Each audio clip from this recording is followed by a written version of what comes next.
मराठा समाजाला आरक्षण देण्यासाठी आज विधिमंडळाचं विशेष अधिवेशन। मराठा समाजाला सरकारी नोकऱ्यांमध्ये 12% आरक्षणाची घोषणा होणार। आज अध्यादेश पटलावरती ठेवला जाणार। आजच्या अधिवेशनामध्ये सगळे सोयरीची अंमलबजावणी करा जरांगेंची मागणी। तर आज अंमलबजावणी न झाल्यास तीव्र आंदोलन छेडणार जरांगेंचा इशारा। भाजप आणि मनसेच्या युतीच्या चर्चा वळवल्याच्या नंतर आज मनसेची महत्त्वाची बैठक। राज ठाकरे पदाधिकाऱ्यांशी चर्चा करणार। लोकसभा निवडणुकीवरती खलबत होण्याची शक्यता।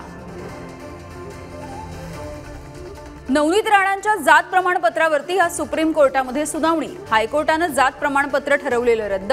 आज खासदारकीचा फैसला होण्याची शक्यता। नाशिकमध्ये गोदा आरतीचा वाद कायम। पुरोहित संघ आणि रामतीर्थ गोदावरी सेवा समितीमध्ये संघर्ष। आज पुन्हा दोन्ही ठिकाणी होणार आरती।